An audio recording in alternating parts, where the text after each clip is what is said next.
Assalamualaikum warahmatullahi wabarakatuh. Saya Santika dari Pendidikan Anak Usia Dini. Saya di sini akan menyelesaikan tugas UTS bimbingan konseling. Saya di sini akan berpresentasi tentang program bimbingan konseling pada anak usia dini. Dasar bimbingan konseling. Dasar bimbingan konseling adalah ketentuan-ketentuan yang harus ditetapkan dalam penyelenggaraan pelayan agar kegiatan pelayan tersebut dapat terlaksana dengan baik, serta dapat hasil yang memuaskan. Dasar bimbingan konseling adalah asas kerahasiaan, asas kesukarelaan, asas keterbukaan, asas kegiatan, dan asas kemandirian. Prinsip-prinsip bimbingan konseling. Prinsip yang dimaksud adalah hal-hal yang menjadi pegangan dalam proses bimbingan konseling. Prinsip ini berasal dari konsep-konsep fisiologis tentang kemanusiaan yang menjadi dasar bagi pemberian layanan, bantuan atau bimbingan, baik di sekolah maupun di luar sekolah. Prinsip-prinsip itu adalah sebagai berikut. Pertama, bimbingan diperuntukkan bagi semua individu. Kedua, bimbingan bersifat individualisasi.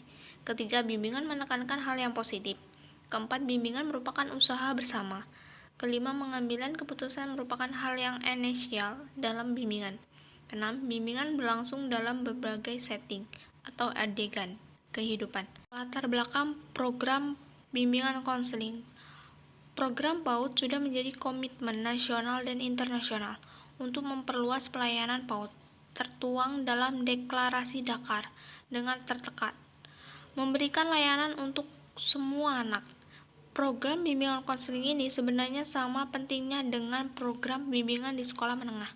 Sama-sama memiliki tujuan, yaitu membantu peserta didik agar bisa berkembang sesuai bakat, minat, serta kemampuannya secara optimal, serta dapat mencegah terjadinya masalah yang mungkin akan muncul pada peserta didik.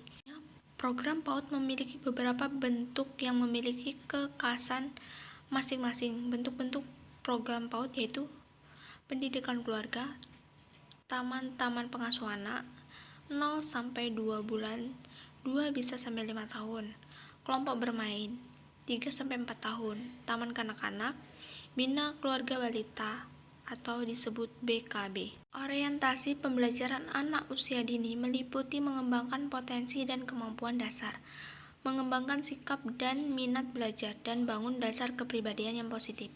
Ketiga hal tersebut dalam pendidikan tingkat satuan prasekolah dikembangkan dikenal dengan program pembentukan perilaku melalui pembiasaan dan program pengembangan kemampuan dasar. Bidang pengembangan pembentukan perilaku melalui pembiasaan. Bidang ini meliputi aspek perkembangan moral dan nilai-nilai agama, pengembangan sosial emosional, dan kemandirian. Dalam bidang ini kegiatan dilakukan secara terus-menerus. Bidang pengembangan kemampuan dasar. Pengembangan kemampuan dasar meliputi kemampuan berbahasa, berpikir, fisik, dan kemampuan seni. Kegiatan tersebut disiapkan untuk meningkatkan kemampuan dan kreativitas sesuai dengan tahap perkembangan anak. Bulan bimbingan konseling untuk anak usia dini sangat penting karena pada usia tersebut adalah golden otak manusia, di mana otak manusia sangat baik sekali dalam mengingat segala hal baik.